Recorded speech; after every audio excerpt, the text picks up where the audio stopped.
When the captain ordered me to comply, I had exactly one thought: not a chance in hell. Technically, there were other things happening too, like the sting in my split brow, the warm trickle sliding down past my temple, the ache in my knuckles from someone's jaw I'd probably forgotten already. The fluorescent lights overhead hummed like a migraine, and the air in the hallway tasted like stale coffee, printer ink, and boredom. But mostly, it was the comply that annoyed me. The corridor of the precinct was a tunnel of gray walls, gray floor, gray faces of overworked officers. Only the monitors added color. Blue-white glows flashing case numbers and names I didn't care about. The officers on either side of me pushed me forward like I might bolt at any second. I didn't. Running would have ruined the whole point of getting arrested tonight.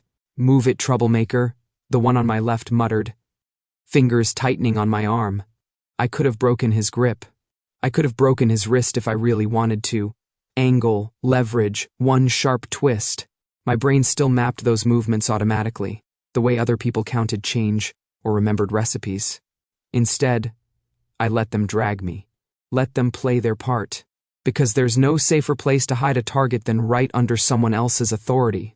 And nothing screams too boring to bother with like a drunk Omega dragged in after a bar fight. Too bad I'm terrible at playing boring. We stopped in front of a door with frosted glass and bold black letters. Captain Hayden K. Madden. The grip on my arm tightened again. More nervous now. "Don't talk back to him," the officer on the right muttered. "Just answer what he asks." I flashed him a sweet, poisonous smile. "You say that like it's an option." He rolled his eyes and knocked. A low voice came from the other side, clipped and even. "Bring him in." They opened the door and shoved me forward. The office on the other side was like an entirely different world. Warm lamplight instead of buzzing fluorescence. Wooden desk, polished to a soft shine. Files in perfectly straight stacks. No clutter. No wandering pens. A city skyline glowed through the big window. Dark silhouettes of buildings, flecked with light, the reflection of the room faintly visible in the glass. And behind the desk stood the captain. Tall, broad shoulders filling out a dark shirt rolled up to his forearms. The fabric pulled smooth across his chest. Short dark hair, neat and precise, not a strand out of place. His posture screamed ex-military. Weight evenly balanced, chin level, hands still but ready to move. His scent hit me a second later. Clean, restrained, like cedar and worn leather, and something sharper underneath. Authority, control, the kind of alpha presence that usually made Omegas fold automatically. My hackles went up on instinct. His gaze traveled over me once. The ripped shirt, the bruises forming along my jaw, the cut on my brow that had soaked the edge of my sleeve, and stopped on my eyes. I made sure he saw it. No fear, no submission, just the kind of lazy, half-lidded defiance that always made people want to shake me. For some reason, that seemed to irritate him. "Omega," he said, voice flat enough to iron clothes on. "Sit, and comply with procedure." There it was, the word. Something sharp and dark in me uncoiled. I tilted my head, letting my mouth curl into the faintest hint of a smile. "I don't comply without a warrant." The air in the room shifted. The officers behind me tensed like they expected him to explode. One of them actually sucked in a breath. The captain didn't explode. He just went very, very still. His eyes, gray, I realize now, cool and clear like storm glass, narrowed slightly. "Omega," he repeated, slower this time, tasting the word like he wasn't sure he liked it. "You were brought in as the initiator of a mass disturbance outside the Driftwood bar. You'll answer my questions, and you'll follow instructions." "Sit." "See," I said. "That sounds a lot like comply in a fancy hat." "Ezra." The officer on my left hissed under his breath. I've got it." I cut him off lightly, not taking my eyes off the captain. "Relax. I've met scarier men." That wasn't strictly true. I'd met more obvious monsters. Louder ones. The kind who bragged about what they'd done in rooms without windows. This one was different. I could feel the weight of his attention, the way he catalogued my every movement, the way his gaze kept returning to my face, like he was trying to match me with a profile in his head and failing. Interesting. I finally moved, exaggeratedly casual, and dropped into the chair in front of his desk. My muscles protested, a low burn along my ribs and shoulder, but I ignored it. Pain is just a notification. You can mute it if you try hard enough. He watched me sit like he didn't quite believe I'd done it. Then he rounded the desk, picked up a folder from the top of the neat stack, and flipped it open. Name, Ezra, I said. One brow twitched. Full name. Ezra is already a lot of name for someone who is apparently the initiator of a mass disturbance. I air quoted with the hand that wasn't cuffed. You don't want to overwhelm yourself. His jaw tightened. There it was, a tiny crack in the professional mask. Most people never notice that kind of thing. I noticed everything. Old habits die hard. The training drilled into my bones never really left. It just shifted from purpose to survival instinct. He set the folder down. You find this amusing? I find it unnecessary. I leaned back as far as the cuffs allowed, letting my gaze slip past him for a second, sweeping the room. Exit behind me. Door, 2 officers. Window to the left, too high for a jump without breaking something I might still need. Vent above, too small. Lamp on the side table. Metal base, heavy enough to throw if necessary. His desk, positioned precisely so he was between visitors and the window. Not just about power, about protection. Mine or his? Good question. You were in the center of the altercation, he said. Several witnesses claim you threw the first punch. Several witnesses are wrong. He stepped closer to the desk, palms braced lightly on the surface. You have a better version of events, then? I have the true version, I said sweetly. Whether you're interested is another matter. He stared at me for a long moment. Then, slowly, he sat in the chair opposite me instead of retreating behind the desk.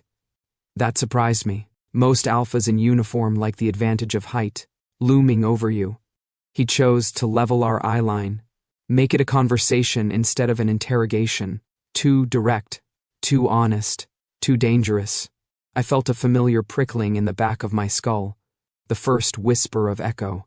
It started like it always did, a faint static in the air, like a television screen just before it flickers on. My focus narrowed. The edges of the room blurred. Luminous threads appeared at the edges of my vision. Silver. They weren't real, not the way the desk was real, or the captain's voice.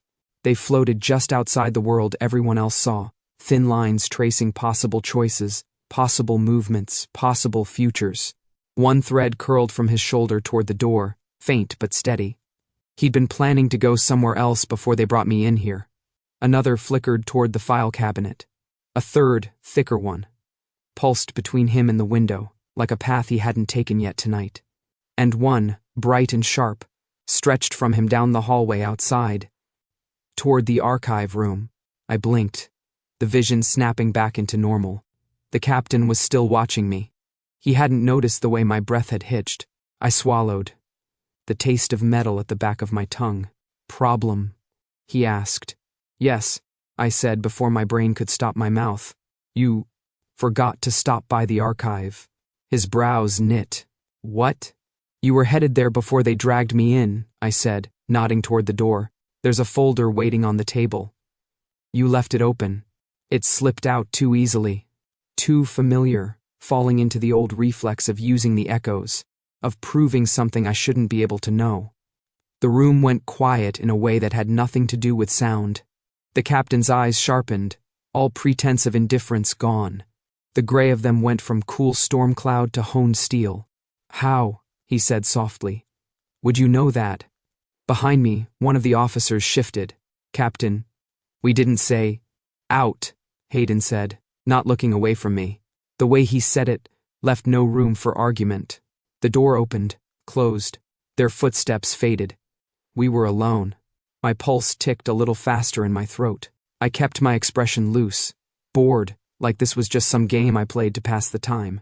Inside, every instinct screamed you slipped. You don't show what you can do. You don't put weird on the table unless you want people to start dissecting it. He leaned back slightly, studying me the way I usually studied other people.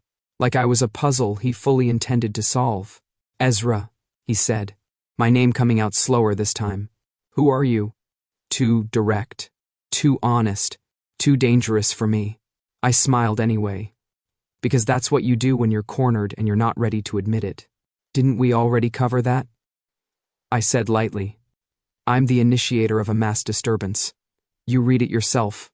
His gaze dropped briefly to the cut on my brow, then back to my eyes. I could almost hear his thoughts. This Omega is a problem. What he didn't know was that I'd already come to the same conclusion about him. This captain, with his straight back and clear gaze and inconvenient integrity, was a problem. Because I'd come here to disappear. And he looked like the kind of man who didn't let things go once they caught his attention. Between us, in the quiet, the invisible silver threads trembled. Some fading. Some growing brighter. New paths sketching themselves in the air. One of them, so vivid it almost hurt to look at, connected him and me like a drawn line on a map.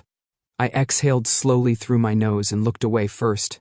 Threat, I thought, and against my better judgment. Interesting. The holding cell sounded like someone had put anxiety in a metal box and turned the volume up. Concrete floor, metal benches bolted to the walls, a drain in the center that I tried not to think about too much. The disinfectant smell fought a losing battle against sweat and old fear. Voices bounced off the walls. Complaints, nervous laughter, someone humming off-key just to fill the silence. I sat on the bench like I was on my living room couch after a shift, one leg stretched out, the other bent, back against the wall, wrists cuffed in front of me. My head still throbbed where that bottle had kissed my brow earlier. The dried stiffness on my skin itched. I ignored it. One of the other detainees, a guy with a badly done wolf tattoo on his neck, had been sneaking looks at me since they shoved me in here. The other, shaved head, thick arms, and ego 2 sizes too big, finally pushed off the opposite wall and sauntered over. "Hey, pretty boy," Shaved Head said, shadow falling over my boots.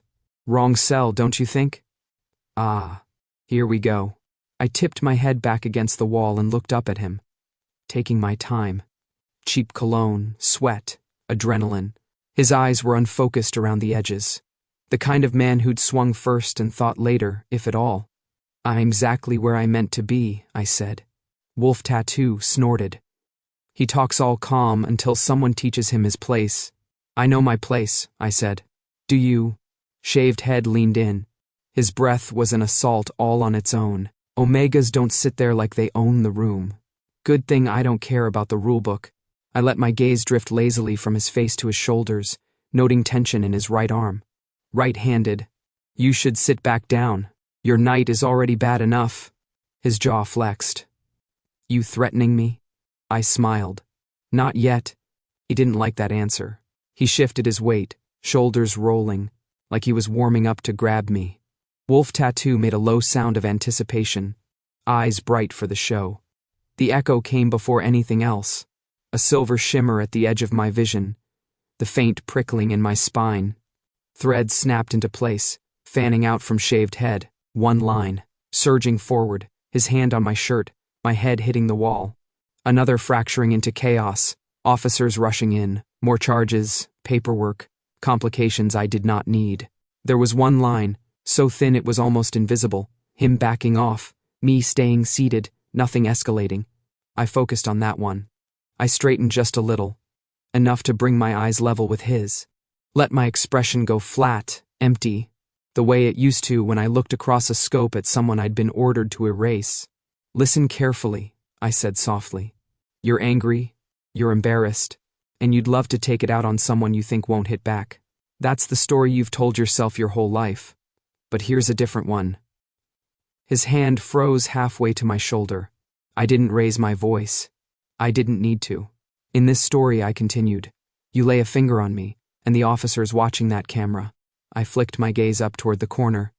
"Have an excuse to make your charges worse. You spend the next few weeks wishing you'd sat down instead. You don't scare me, and you're not worth the extra trouble. So if you want to feel big tonight, try deep breathing. It's cheaper." Silence. A muscle jumped in his cheek. Something in his eyes shifted, from irritation to calculation. He glanced toward the camera, like he was suddenly aware of it for the first time. He stepped back. Wolf Tattoo swore under his breath. "Man, You're just gonna take that? Shaved head didn't answer him. He went back to his corner and sat down, staring at the floor like it had personally offended him. I exhaled slowly and let my shoulders relax again. The echo threads dissolved, leaving only the faint hum of the fluorescent light and the distant ring of a phone in some other part of the building. I closed my eyes for a second. Inhale. Count 3. Exhale. I shouldn't have played it like that. Drawing attention, even the small cell-sized kind, was exactly what I wasn't supposed to do. But some parts of me were rusted into place. You see a situation, you assess, you control. Old wiring doesn't care that you're retired. It just fires when it wants. I could feel the camera in the corner like a spotlight on the side of my head. I didn't have to see him to picture the captain watching. That cool, measuring gaze, trying to categorize me like a new file on his desk. I wondered what version of me he'd written in his mind. Bar brawler. Problem Omega. Inconvenient paperwork. Not. Whatever I actually was. The cell door buzzed and swung open. Ezra, a voice called. Captain wants another word. I cracked one eye open. Different officer this time, younger, cheeks still round with the last of his baby fat, posture stiff with nerves. Already? I swung my legs down. Did he miss me? The kid flushed. Just move. I followed him out, catching shaved head's not quite respectful, not quite hostile glance. Wolf Tattoo looked away first when I met his eyes. The corridor to the interrogation rooms was colder than the holding block. Narrow, walls painted a flat, depressing off-white. My boots echoed on the floor, the sound clipped short by closed doors. We stopped at one. The officer opened it and gestured me in. The interrogation room looked exactly like 1,000 others I'd seen in photos, and a few I'd sat in for less. Dramatic reasons. Metal table. 2 metal chairs. Mirror on one wall, reflecting a sliver of gray-eyed Omega with a mess for hair and a cut over his brow. The light overhead buzzed softly. It was set just bright enough to be uncomfortable. I sat without being told, more out of habit than obedience. A minute later, the door opened again. Captain Hayden Madden walked in with a folder under his arm and that same precise, controlled presence wrapped around him like a coat. He shut the door behind him and crossed to the opposite chair, moving with a measured, unhurried stride. The folder landed on the table with a quiet thud. He didn't sit right away. For a moment, he just looked at me. The weight of that gaze was noticeable, not because he was an alpha. I'd been around plenty of those, but because he was observing, not posturing, cataloging details, adjusting his conclusions, not liking that they weren't fitting where he wanted them. Hands, he said. I lifted my cuffed wrists. He circled the table, unlocked them without comment, then stepped back, giving me space. That surprised me more than the camera in the corner did. Name and reason for involvement in the altercation, he said, moving back to his side of the table and finally sitting. His voice was quieter than in his office, but no less firm. Start there. I leaned back, rolling my wrists to shake off the phantom weight of the cuffs. Name's Ezra, I said. Reason? Boring night. A muscle at the corner of his mouth twitched. Try again. I pretended to think, tapping a finger against the metal tabletop. Fine. I didn't like the music. The playlist offended me on a spiritual level. Ezra. He said my name like it was a point on a graph he'd circled in red. You were at the center of a fight involving at least 8 people. You expect me to believe this was about music? I expect you to believe whatever your reports say, I said lightly. Witnesses love a good story. I was just there for the closing credits. His eyes cooled another degree. He opened the folder and glanced at the first page.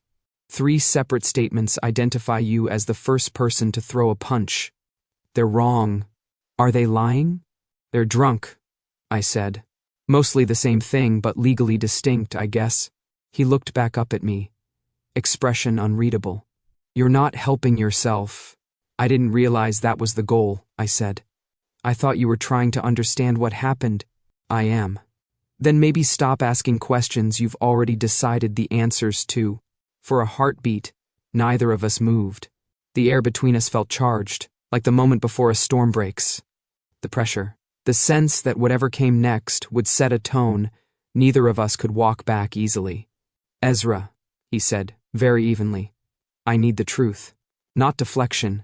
You're assuming those are different things." I shrugged. "Sometimes a good deflection tells you more than a straight answer. You think you're clever." I smiled.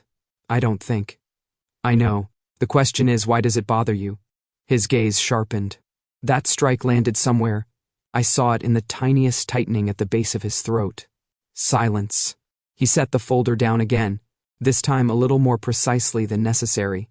"You're a bartender. That's what my employment record will say, yes. Yet you de-escalated 2 repeat offenders in holding without raising your voice or leaving your seat." So he had been watching. I raised a brow. "You spying on me, Captain?" "I'm flattered." His jaw flexed once. "It's my job to monitor detainees. And I've been doing that job long enough to know when someone is not what he claims to be." The echo hit before I could decide whether to be annoyed or impressed. Not threads this time. A flash. For a second, the room shifted. Same walls, same table, same mirror. But Hayden wasn't seated across from me. He was standing between me and the door, shoulders squared, one arm braced out as if to hold something back. His body blocked my view, but I felt the pressure of danger on the other side of him, like heat on glass. His scent was closer, sharper, threaded with adrenaline. He turned his head just enough for me to see the line of his jaw, tension etched there. Protective, bracing for impact that was meant for me. Then it was gone. Like a blink. I sucked in a breath sharper than I meant to, fingers curling against the metal table. The real Hayden was exactly where he'd been a moment before, sitting, watching me. No one was at the door. Nothing had moved. Except me. His eyes narrowed. "What did you just see?" Panic tried to spike up my spine. I pushed it down. "Nothing," I said too quickly. The light buzzed. "It's annoying." "That's a lie," he said, not unkindly but with absolute certainty. "Your pupils dilated. Your breathing changed. You looked past me, not at me. That wasn't the light." His training showed in the way he listed details, clinical and calm. Observant, dangerous. I forced my expression to smooth out, backing away behind the only barrier I trusted. Arrogance. "You're very attentive, Captain," I said, voice turning dry. "Is this how you get all your omegas to open up to you? Staring until they confess their deepest secrets?" His gaze didn't waver. "Most omegas in that chair are afraid. You are not. Most omegas avoid my eyes. You don't. Until just now." "Maybe I got shy," I said. "It happens. To other people. I've heard." His fingers tapped once against the folder. A thoughtful, precise movement. "You're hiding something. Everyone is hiding something," I said softly. "Even you." The words hung between us. His jaw tightened, just a fraction. The line between his brows deepened. We stayed like that for a few seconds. Him searching my face for cracks, me making sure he didn't see any. Inside, the echo image replayed itself in my mind, his back in front of me, the sense of threat aimed my way, his body a barrier. It made no sense. It was just one possibility, one threat among thousands. But it rattled me, and rattled was dangerous. I leaned back in my chair, letting my posture slip into something looser, bored, disengaged. I yawned deliberately. "You're reading too much into a boring bar fight," I said. "I'm a bartender who had a bad night, not your missing puzzle piece." His eyes said he didn't believe me. Good. If he kept doubting himself, maybe he'd stop digging. But as he watched me, and I watched him, something in my chest tightened, because I could tell, with the same certainty I'd once had about wind direction, and bullet drop, that Captain Hayden Madden was not going to let this go. And that meant he was walking closer and closer to a truth I'd promised myself no one in this city would ever see. The knock on the interrogation room door was sharp enough to break the tension hanging between us. Hayden didn't take his eyes off me, but his jaw tightened the slightest bit. "Stay here," he said, voice low, steady, and inconveniently authoritative. "Where else would I go?" I drawled, lifting my cuff-free hands in a small shrug. "You've made me very comfortable." He didn't rise to the bait. He stepped outside and closed the door behind him. The second it latched, I exhaled, quietly, carefully, rubbing my thumb along the edge of the metal table. My pulse was still a little too fast from the echo vision. The afterimage of Hayden standing between me and danger hadn't faded yet. It clung to my ribs like a bruise pressed from the inside. Annoying. He shouldn't get under my skin like that. I tilted my head, listening. Voices murmured outside the door, muffled but tense. A growl thread of authority, Hayden's, and a quieter, uncertain voice answering him. A pause, then footsteps, a low curse under Hayden's breath, and silence. When he came back in, the air with him changed. He wasn't the same captain who'd left the room 2 minutes earlier. His expression was controlled, too controlled, but something new pulled at the edges of it. Wary, calculating, like someone had just handed him a piece of information that didn't fit anywhere sensible. He shut the door, locked it, and turned to face me. "Stand," he said. His tone wasn't harsh. It was careful, which was worse. I pushed my chair back with a lazy scrape and rose slowly to my feet. "What's wrong, Captain? Did your reports finally admit they lied about my taste in music?" "Stop joking." The 2 words landed with more weight than they should have, enough to make me go still. He stepped closer to the table, folder still in his hand. Not the one he'd questioned me with earlier, a different one. Darker, thicker, eyes like winter frost met mine. "I just got a call," he said quietly. "A background check request on you returned." "Nothing." "Well," I said lightly, "I am very boring." "Don't," he snapped. Then, softer, unnervingly soft, "Do not lie to me." The echo flickered faintly at the edges of my sight, threads trembling, uncertain whether to rise or disappear. Hayden's emotions were too tightly leashed for me to sense direction. Not good. He laid the folder on the table and tapped a finger against the cover. "There are restricted files associated with your name." He met my eyes. "Files I don't have the clearance to open." Ah, so that was it. Someone from my old life had blinked on the radar. Probably triggered by my arrest. I'd hoped the false identity would hold longer. A few weeks at least. A week. A day. But of course it didn't. I inhaled slowly. "You realize," I said lightly, "that restricted files could mean anything. Maybe I failed tax training. Maybe I'm secretly royalty. Maybe someone flagged me as too handsome. Ezra. Just my name." But there was something in the way he said it. Something that pulled at my spine in a way I didn't want to acknowledge. He stepped around the table and reached up to the corner of the ceiling, where the little black security camera blinked its red recording light. He flicked a switch. The red dot vanished. Then he walked to the door, slid a metal plate aside, and flipped a second switch. A tiny hum died, the sound I'd subconsciously marked as room mic. The room went still. Soundproof. Off the grid. Invisible for the next few minutes. Not protocol. Not remotely protocol. He turned back to me. "Who are you?" Not shouted. Not forceful. Quiet enough to bruise. The silver threads sharpened at the edges of my vision, trying to pull patterns. From the moment, his stance, his breath, the angle of his shoulders, they were muted, but clear enough to read one thing. He wasn't going to betray me. He wanted the truth. And for the first time in months, my instincts didn't scream at me to run. Still, that didn't mean the truth was a good idea. "I told you who I am," I said carefully. "I'm a bartender." "No." He took a step forward, eyes burning cold. "You are not. Men who pour drinks don't look at a room like you do. They don't de-escalate criminals with a stare. They don't predict movements they shouldn't know." His voice tightened.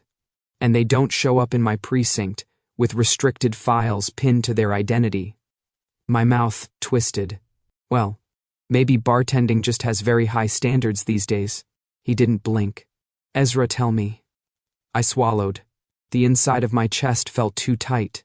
The echoes shifted again, showing him still standing with me, protecting, steady. No line of danger between us.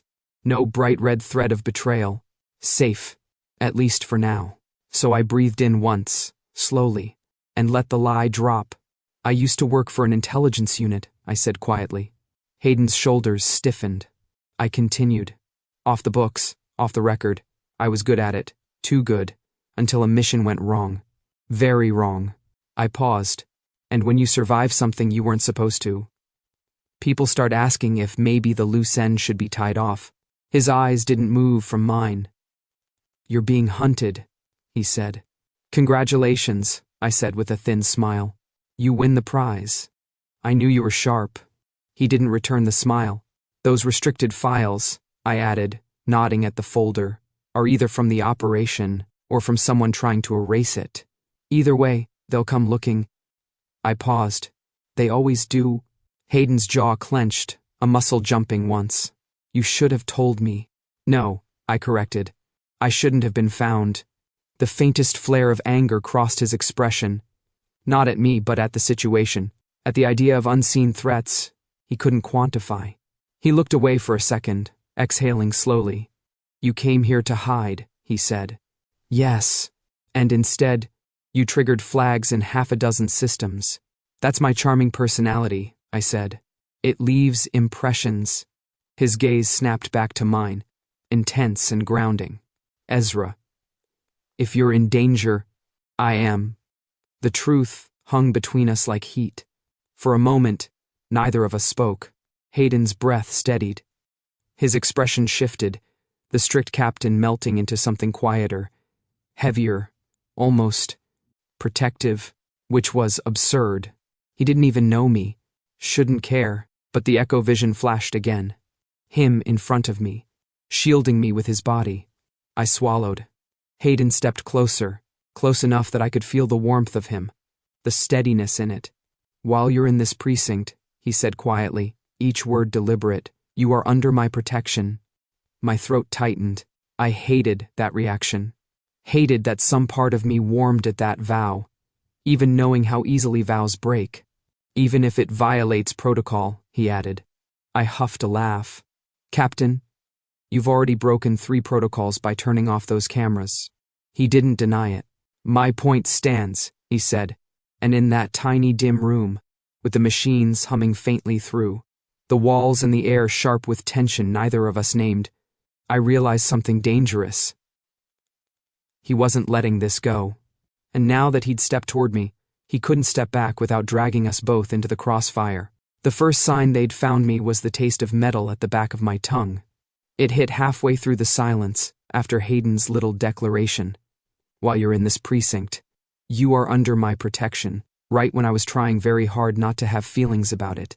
The room blurred at the edges. The echo came in hard and fast. Threads snapped into existence across my vision. Dozens of them, silver and sharp, converging on a single point somewhere above us. I could feel the direction like pressure on my skin. Front entrance. I swore softly under my breath. Hayden's eyes narrowed. What is it?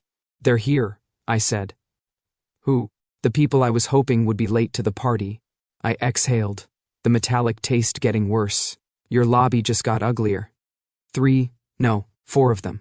Right side, pretending they belong. He went very still. You can't see the lobby from here. I really wish I couldn't, I muttered, then focused again. The threads flickered, rearranged, one line showing them heading for the duty desk, another splitting, toward the public corridor, one bright, ugly path spearing straight through the heart of the building. Straight toward me. Captain, I said, more sharply, you need to go. His brows dropped. Excuse me? Go, I repeated. Right now. Leave me here, pretend you never turned off the cameras, and maybe you can talk your way out of the mess when they realize you've met me. His jaw clenched. Not an option. Yes, it is, I said. What do you think they'll do when they see you near me? Offer you a bonus? I'm not your problem. I'll be gone before you file the report. His eyes flashed. Ezra, listen to me. My voice came out sharper than I intended. If you stay near me when they come, you will be a target. You don't want... I don't abandon my detainees, he snapped. I stared at him. I'm not your detainee. I'm a walking, talking migraine with legs and a high probability of getting you demoted. His mouth twisted, the ghost of a smirk fighting past his frustration. Perfect, he said. I was starting to worry my life was getting too predictable. He stepped toward the door. We're leaving. Now. I blinked. You Didn't hear a word I just said, did you? I heard enough, he said. You're in danger. And apparently so am I, if I let you out of my sight. He unlocked the door with a quick twist. Move, Ezra. I hesitated for half a heartbeat. The echoes didn't. Every thread that led to me staying put ended in the same dull, bruised dead end. Black bags, blank rooms, voices I knew too well. The only line leading to anything resembling survival glowed faint and silver, carving a path through the building. With Hayden at my side, I swore again. You are infuriating. Good, he said. We're even. Go. We slipped into the hallway. The usual noise of the precinct, phones, printers, voices, doors, felt wrong now. Like a soundtrack over a different movie. Somewhere beyond the front doors, men and women in clean, neutral clothes were showing fake IDs and smiling the way predators smile at zoo cages. Back corridor, I said. Low. Hayden's gaze flicked down the main hall toward the front. That takes us away from processing. That's the point, I said. You want to walk me past whoever just came in for me? He didn't argue. He led the way to a plain metal door marked staff only and swiped his card. It clicked open into a narrower passage, concrete walls, exposed pipes, buzzing fluorescent lights. No windows, no visitors. My pulse eased a fraction. The echoes shifted, fewer threads now, but brighter. Some ended here, men in tactical jackets flooding the main hallway, splitting off, moving room to room. None of them yet had found this corridor. Yet, you're sure they're inside? Hayden asked, voice low as the door shut behind us. Yes, how sure? I almost laughed. On a scale from bad feeling to, I've already seen them walking your halls? Closer to the second one. We moved quickly, our footsteps bouncing off the walls. The corridor smelled like dust and cleaning chemicals, with an undertone of old coffee. A cart with mops and stacked boxes sat half in the way. Hayden nudged it aside with his shoulder without slowing. Left up ahead, I said, before I could stop myself. He shot me a look over his shoulder. How do you know that? Echoes coiled at the intersection like nervous snakes, threads looping left, right, straight ahead. Some ending in blocked paths, some in faces I recognized from photos, some in empty concrete. Only one path, left, had us moving without interception. I just do, I said. That's not an answer. I thought you wanted speed, not exposition. He didn't reply, but he turned left. We came to a service elevator tucked behind a stack of plastic crates. Plain metal doors, flickering indicator light, the kind of thing most people never noticed. Hayden hit the call button. This leads to basement access and closed parking, I finished. His eyes narrowed. You've been here before? No, I said. Then, how? The elevator dinged. The doors slid open, empty. He stepped in first, then looked back at me, waiting. The threads hummed, all of them briefly aligned. Get in, get down, get out. I joined him. The doors shut with a soft clank. The elevator felt smaller than it was, crammed full of tight air and his scent, and the soft whine of old machinery. I watched the numbers above the door glow and change as we descended. Felt the echo lines shifting like magnetic fields. Hayden's voice cut through the hum. Explain it. I glanced up. Explain what? Whatever you're doing. His gaze was steady, but there was a different quality to it now. Less interrogation, more curiosity. How did you know about the archive, about the lobby, about this route? I considered a joke, something about being psychic, or extremely good at guessing. But the memory of him flipping off the cameras in the interrogation room, of him saying, "You're under my protection," when he absolutely did not have to, nudged at my ribs. He'd already broken protocol for me. Maybe I could bend my own. I see options, I said finally. His brow furrowed. Options. Possible moves. Possible choices. Like threads. I gestured vaguely. Fingers tracing lines in the air. They show up when there's a decision point. I see where different actions might lead. His eyes didn't leave my face. You see the future. I wrinkled my nose. Not exactly, just directions the future could take. It's messy, Hard to explain, but accurate enough that you can name rooms you've never been in. Accurate enough that I'm still alive, I said, more quietly than I meant to. Silence settled for a few seconds. The elevator hummed, numbers ticking down. Basement level approaching. Hayden's gaze softened, just a fraction. Edges less sharp, less interrogating. More human. That's why they want you back, he said. Or dead. Yeah. I looked away, focusing on the doors. The program loved my asset value. The human inside the asset got tired of being told who deserved to live. He didn't say I'm sorry. He didn't say anything useless like that. Instead, he asked, very gently, "Does it hurt? Seeing these threads?" "Sometimes," I said, "when there are too many. Or when they all end badly." I swallowed. Today isn't one of those days yet. Don't make me eat those words. The corner of his mouth twitched. The elevator jerked to a stop. The doors shuddered open. We stepped into a low-ceilinged service corridor, lit by a row of buzzing greenish lights. Pipes ran along the walls, sweating faintly. The air was cooler down here, tinged with oil and exhaust. "This way," Hayden said, turning right. The echoes flared again. I caught his sleeve. "Wait." He glanced at my hand on his arm, then at my face. His eyes dropped to where my fingers curled in his shirt, lingering there longer than necessary. Heat crept up the back of my neck. I let go, shoving my hand into my pocket instead. "Sorry," I said, voice rougher than I liked. "You were about to walk us into a cleaning crew and 2 very suspicious suits 9 minutes from now. We don't like that outcome." His brows lifted. 9 minutes? Give or take, I said. We cut through maintenance instead. He studied me for a beat, then nodded. "Lead on, then." "Look at you," I said, starting down a narrower side hall, letting the detainee lead. "Truly, protocol is sobbing somewhere." He snorted under his breath. "You already said you're not my detainee. I'm your headache, remember? I've had worse headaches." He paused. "I've never had one quite like you." I pretended that didn't do something weird to my chest. We moved quickly, side by side now, boots thudding on concrete.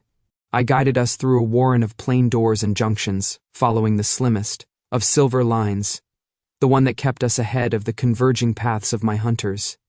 At one intersection, Hayden stopped dead, scanning the ceiling. "No camera," he murmured.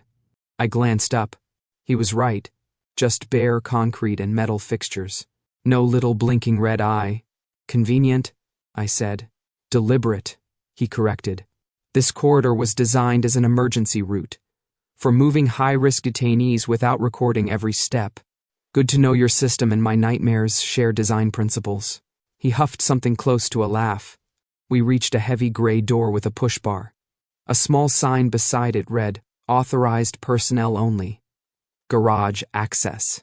The echoes were screaming now. Threads converged on this point from multiple directions, from the main lobby, from the outer stairwells, from one of the side entrances. Lines of bright, ugly intent racing toward the same doorway we were about to use. I saw flashes, boots pounding concrete, gloved hands on weapons, a plain black van idling just outside the gate. Hayden reached for the bar. I grabbed his wrist. "Wait." He froze, eyes snapping to mine. "How many seconds?" he asked. The question startled me. 30, I said automatically, the number burning into my tongue. "You open that door now, and in 30 seconds they're on us." His gaze held mine, cool gray locking with whatever storm-colored mess I was sure I was broadcasting. 30 seconds. Threads blazing. One way or another, protocol wasn't just going to be broken. It was about to be shattered. If 30 seconds stood between you and a disaster, you'd be amazed how many ways your brain can find to spend them badly. Mine, for example, decided to replay every warning I'd ever given myself, about alphas, authority figures, and getting attached to either. 30? Hayden asked, voice low. The echo threads pulsed bright and merciless in my vision. 30, I confirmed. You hit that bar now, and by the time we're halfway to a car, we'll have company. He glanced at the door, then back at me. Calm. Too calm, How long if we wait? I listened, not with my ears, but with that unpleasant extra sense life had gifted me. Threads rearranged, some fading, some sharpening. 15, I said. Then it's worse. They split. Flank us. And if we don't go at all? I almost laughed. Then they come in here and bag me. You might get a stern memo. His jaw flexed. That answer didn't please him. On my count, he decided, like we were discussing a training exercise and not potential kidnapping. 5 seconds. When I move, you stay on my left. Bossy, I muttered. He didn't deny it. He took a breath, eyes flicking to the invisible clock only I could see. 5. The threads vibrated, aligning like drawn bowstrings. Somewhere above us, doors opened. Footsteps hit concrete. Voices barked orders in pleasant, neutral tones. 4. My heart climbed into my throat. I shook out my hands, trying to loosen the stiffness in my fingers. Old instincts woke up like they'd only been napping. 3. Hayden's shoulders squared. His scent, cedar, leather, that sharp undertone of clean adrenaline, filled my lungs, grounding and unsettling all at once. 2. That route we talked about, he said. You see us making it? Yes, I said. If you trust me. 1. His mouth curved, the faintest, most infuriating hint of a smile. Good, he said. Because I'm already trusting you more than is remotely sensible. 0. He slammed the bar. The door burst open onto the underground garage. A wide concrete cavern studded with support pillars and painted lines, the air cool and smelling of oil and exhaust. Rows of police vehicles gleamed under harsh lights, some marked with decals, others plain, all of them potential lifeboats. For a heartbeat, it was almost quiet, almost empty. Then the echoes snapped into focus again, threads racing from the stairwell. On the far side, from the vehicle ramp leading up, from a side door. We ran. Unmarked. I snapped. Back left. Hayden didn't argue. He sprinted toward a dark sedan tucked near the wall, moving like his body was built for this. Efficient, fast, no wasted motion. I kept pace, lungs burning in a way that felt more like memory than real weakness. He hit the key fob, lights flashed. We dove in, him behind the wheel, me in the passenger seat, door slamming shut just as voices echoed faintly from the stairwell. The engine turned over in one smooth, practiced motion. Enclosed in the cabin, the world shrank to metal and glass and him. The confined space caught his scent and amplified it, wrapping around me, pressing against my skin. The alpha weight of it, controlled, disciplined, but unmistakably there, slammed into instincts I'd spent years shoving into a locked box. My pulse spiked. Muscles went tight without permission. I stared hard out the windshield, fingers digging into my knees. Not now. Not ever, but especially not now. Hayden's gaze flicked sideways, catching the tension in my shoulders, the way I sat, too straight, too still. He didn't say anything. The car shot forward, tires squealing as he whipped us out of the space and into the lane. Ramp or back exit? He asked. Ramp, I said. Back exit's about to be a welcoming committee. He took the ramp without hesitation, one hand steady on the wheel, the other flicking controls, lights still off as we climbed. Them, I added. Them, he confirmed. We burst out into the night, headlights off for 3 long seconds as he gauged the street. The city opened around us in strips of neon and shadow, river smell riding on the breeze, sirens distant for now. He flipped the lights on and slid us into the flow of traffic like we belonged there. For a heartbeat, my body believed it. We drove.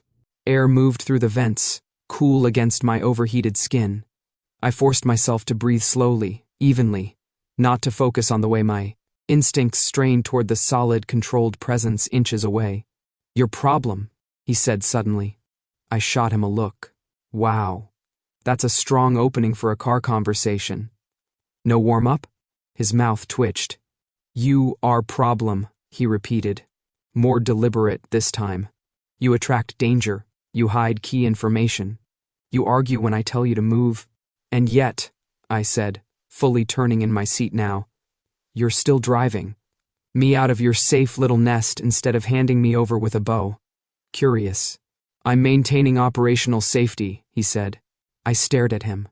By removing the target from your building and personally escorting him into an active threat zone. Yes. That's your definition of safety.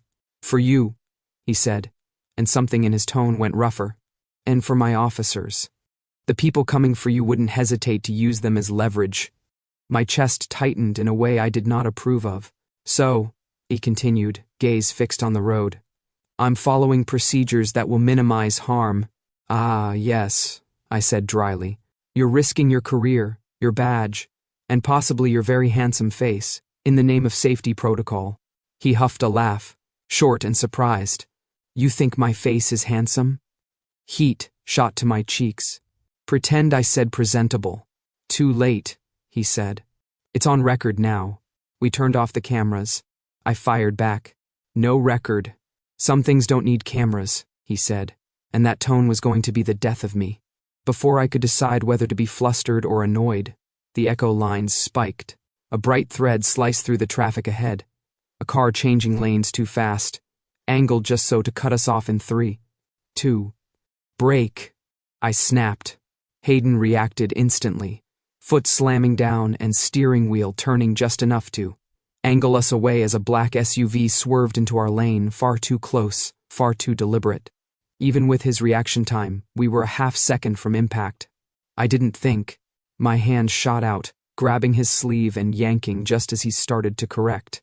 The car missed us by a breath, the whoosh of air and the glare of headlights washing white across the interior.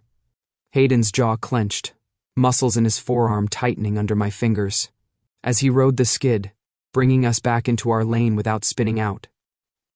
Horns blared around us. Someone shouted. We kept moving. Silence dropped into the car like a weight. My hand was still fisted in his sleeve. I pried my fingers loose like they'd gotten stuck there by accident and shoved my hand back into my lap. My heart hammered so hard it almost drowned out the engine. Hayden's knuckles were white on the wheel. You... He stopped, exhaled once, sharply, like he needed to restart his brain. Then softer, you saved us. I snorted, because the alternative was acknowledging the weird warmth curling in my chest. Please, I said, you would have missed them. Eventually. After we redecorated your windshield. Ezra. Just my name. No rank. No title. No edge. It did things to me I didn't want to catalog.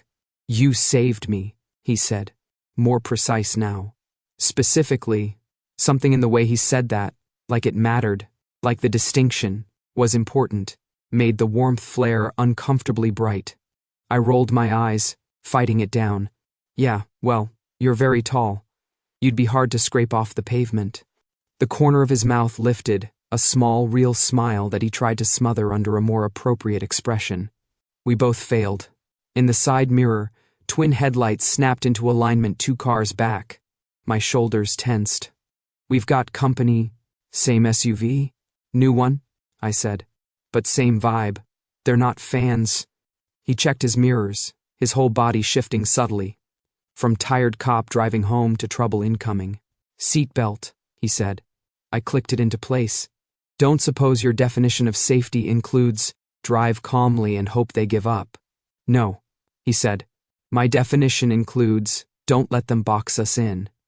He cut across 2 lanes in a clean, ruthless arc, slipping between a truck and a compact car and heading for the bridge that arched over the dark sweep of the river. The viaduct rose ahead, a spine of asphalt suspended over water, lined, with streetlights that painted the cars in stripes of gold and shadow. The SUV followed. Of course it did. The echoes painted their path in bright lines, closing the gap, testing our speed, waiting for a moment to pounce. I saw 3 different versions of what could happen at the midpoint of the bridge. 2 ended badly. The third required more trust than was entirely comfortable. How's your driving record, Captain? I asked. Voice tight. Clean, he said. About to get more interesting, I muttered.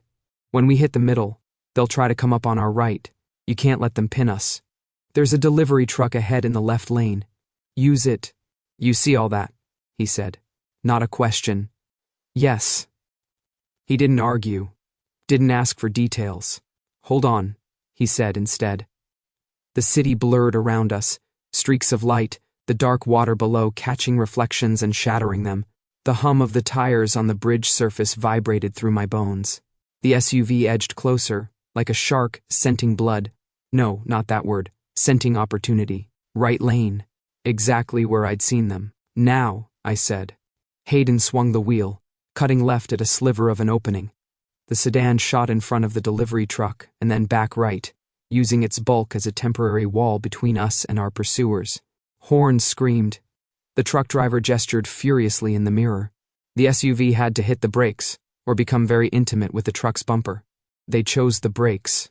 They fell back, lights shrinking in the mirror as Hayden took the far exit off the viaduct, plunging us down a curving ramp onto a narrower, darker road hugging the river. For a few blessed seconds, there was nothing behind us but empty pavement and the fading echo of honking. Hayden exhaled slowly, shoulders staying taut even as the immediate danger retreated. "We lost them," he said. "For now," I said. The threads were already reaching out, mapping the city, tracing routes. They'll guess the direction, maybe split. We bought minutes, not hours. He nodded, jaw tight. Minutes are enough to make a choice. "About what?" I asked, even though I knew. "About where we go," he said. "We can't go back to the precinct. Your hunters will be crawling all over it. I'm not taking you home, and I assume your apartment is off the list. Unless we want company," I agreed. He glanced at me, eyes reflecting the glow of the dashboard, gray turned molten by neon. "You've survived this long," he said. "You must have somewhere you'd run if everything went wrong." I thought of shuttered windows and abandoned corners of the city, of places where eyes didn't linger and echoes ran quieter. "Yeah," I said slowly, "there is somewhere." The sedan rolled through the dark, the city stretching ahead like a maze only I knew how to read. We weren't safe, but we were moving, together, and that, for the first time in a long time, felt like the start of a plan. The place I chose to disappear in was the kind of building people stopped seeing a few years after it died. From the outside, the warehouse just looked tired, brick stained by old rain, metal shutters tagged with graffiti, a chain link fence sagging like it had given up on keeping anyone out. The sign for whatever company used to own it had long since peeled away, leaving faint ghosts of letters on the wall. "Charming," Hayden said, as he parked the car in the shadow of the building, engine ticking softly as it cooled. "Right?" I unbuckled my belt. 5 stars on all do not disturb scales. We slipped out of the sedan, his eyes scanning the street as I hopped the fence and landed lightly on the other side. He took the gate instead, testing the padlock, then snapping it with an efficient twist of a tool he definitely wasn't supposed to carry off duty. "Problematic," I murmured. "Necessary," he corrected. Inside, the warehouse smelled like dust, rust, and the faint ghost of whatever had been stored here long before I ever found it. The big sliding door groaned when we forced it up just enough to duck under, then thudded back into place, plunging us into cool dimness. Light filtered through high, grime-streaked windows, painting stripes across the cracked concrete floor. Old shelves and pallets crouched in the gloom like abandoned skeletons. Someone had dragged a worn couch into a corner years ago. A few stray bottles, and takeout cartons testified to squatters who didn't stay long. It wasn't home, but I knew every creak and shadow. Hayden took it all in with one slow sweep of his gaze. "You've used this before." "Once or twice," I said, shrugging off my jacket. "Not recently. That's the point. No one looks for current ghosts in old ones." He watched the way I moved through the space, how I avoided the weak patch near the center of the floor, how my eyes flicked automatically to the upper levels, tracing the broken catwalk and the metal stairs leading up. "You planned for this," he said. "Yes," I said. "I planned for bad days. This one just scored higher than usual." He huffed a quiet breath that might have been amusement. We made our way deeper in, to a pocket of darker shadow half hidden behind stacked crates. From here, the street noise dulled to a far-off hum. The walls seemed to exhale around us. For a few blessed seconds, nothing chased us. The echoes thinned. The threads quieted, no longer screaming urgent paths and imminent collisions. We were too far off the obvious map. I sank down onto the edge of the abandoned couch. Springs protested, but held. Hayden remained standing for a moment, looking down at me, then slowly lowered himself onto a crate opposite, elbows braced on his knees. Up close, he looked tired, not in the sloppy, wrung-out way of drunk barflies, but in the deeper, heavier way of someone who'd been carrying too much for too long and refused to put it down. His shirt was creased from the car, a faint smear of dust on his sleeve where I'd grabbed him. The cut of his jaw was still razor-sharp, but the set of his mouth had softened. It hit me, suddenly and absurdly, that at any point tonight, he could have chosen differently. He could have handed me over. He didn't. Well, I said, because silence and my thoughts were a combination I did not want right now. You wanted the truth. This is what it looks like. Congratulations. You've officially joined the People Hunting Ezra Club. Membership comes with anxiety and questionable life choices. Hayden's mouth tipped at one corner. I thought I was already in that club the moment you walked into my precinct. True, I admitted. This is just the premium tier. He studied my face for a beat. Tell me about the mission, he said quietly. Every part of me went cold. No. Ezra, the way he said my name now. There was no rank in it, no badge, no authority. Just a man asking another man to put down a piece of weight for a minute. I stared at my hands, fingers laced tightly together. The cut on my brow ached in time with my heartbeat. Why? I asked. Because I can't protect you, he said. If I don't know what we're up against. You can't protect me anyway, I said, then winced at how tired that sounded. He didn't flinch. That's not your call. I almost laughed. That's exactly my call. It's the only call I have left. Silence stretched between us, thinner and more fragile than anything my visions ever showed me. The echoes were quiet here, not gone, never gone, but gentler. Threads drifted lazily, possibilities not yet hardening into inevitabilities. Most of them showed the same thing, me, still alone, still running. Hayden walking away, his life slotting back into its rigid, safe pattern. Clean, untangled from mine. One thread, faint but stubborn, showed him staying. Choosing this. Choosing me. I hated how much I wanted to see where that one went. I sighed and leaned back, letting my head rest briefly against the wall behind the couch. The oppie was supposed to be simple, I said finally. Simple by our standards, at least. Hayden didn't move, didn't push, just waited. Pretend to be someone I'm not. Slip into a group of very bad people. Listen, collect, leave when told. I was good at that. My mouth twisted.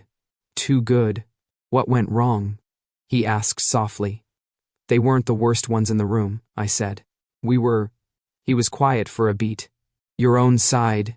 Depends on which side you mean, I said. The official one signed my checks. The unofficial one signed death warrants. At some point, the line between necessary and convenient got blurry.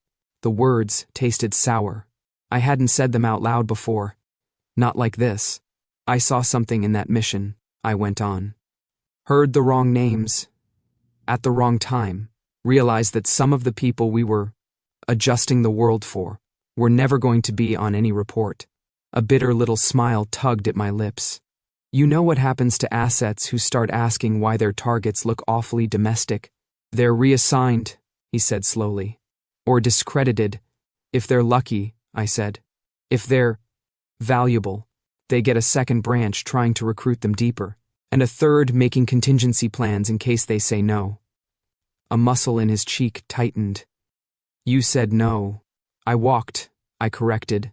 Took a small parachute of stolen information on the way down, in case I needed to prove I wasn't crazy. I snorted. Joke's on me. Being right doesn't stop people from calling you unstable. His gaze moved over my face, tracing lines only he could see now.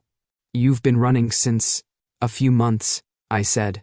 Different names, different cities, short-term jobs where no one asks questions if you pour a decent drink and pretend to laugh at bad jokes. And tonight I let myself get arrested in front of witnesses, I said. Thought the precinct would be a shield. Neutral ground, procedures, oversight. Harder for them to make someone vanish under fluorescent lights and paperwork. I huffed a humorless laugh. Didn't account for one captain with no sense of self-preservation. He took that without protest, eyes steady. "I'm not afraid of losing my job," he said. "That's the problem," I shot back. "I'm afraid," he said quietly, "of losing control, of walking into a situation I can't manage, of making a choice I can't take back." I blinked. "I run a precinct," he said. "I coordinate raids. I write policies that keep hot-headed rookies from getting themselves killed. Control is how I protect people." His gaze held mine. "And then you walked in, and everything about you was a question mark. And I should have filed you away as a risk and let the system chew you up." He paused, breath catching just slightly. But I didn't," he said. "And I don't know if that's the smartest decision I've ever made, or the one that's going to get us both killed." We were too close now. Somewhere along the way, the distance between the crate and the couch had shrunk. I hadn't even noticed us move. One step forward here, one shift there. Now he was standing in front of me, not sitting, and I'd risen without thinking, so we were eye level. The dusty light cut across his face, painting one side in shadow. I could feel the warmth radiating off him, the steady, restrained strength under his shirt, the faint uptick in his breathing. My instincts roared. Run. Lean closer. Do something. I did nothing. He lifted a hand. For a second, I thought he was going to reach past me, maybe brace himself on the wall, keep a safer distance. He didn't. His hand settled on my shoulder. Not heavy, not possessive. Just there, solid and careful, fingers curling around the curve of muscle through my shirt like he was testing whether I'd bolt. Every nerve under his palm lit up. I froze, muscles locking, breath catching in my throat. He felt me tense and immediately started to pull back. "Sorry," he said, voice rough. "I shouldn't." "No," I blurted, before my brain could stop me. "I mean, it's fine. Just unexpected." His hand stilled again. The heat of his skin bled through the fabric, anchoring me in a way nothing else had in months. "Ezra," he said, my name softer than it had any right to be. "We don't have to stay here. If you want to keep running alone." "I don't," I said, too fast, then winced. His brows lifted, the barest hint of surprise flickering over his features. I cleared my throat, trying for something less revealing. "I mean, I could. I've been doing it. I'm very good at it. A+ fugitive skills, but," he prompted, throwing my own word back at me. "But I'm tired," I said quietly, "of deciding everything alone, of watching threads where I always end up in the same corner by myself. The only ones that look different lately." I glanced up at him. "You're in them." The admission hung between us, fragile and ridiculous and very, very true. He let out a slow breath, something easing in his shoulders. "Good," he said, "because whether or not it's wise, I've already decided." "Decided what?" I asked. "To see this through," he said simply. "With you." I swallowed. The air in the warehouse suddenly felt too thin.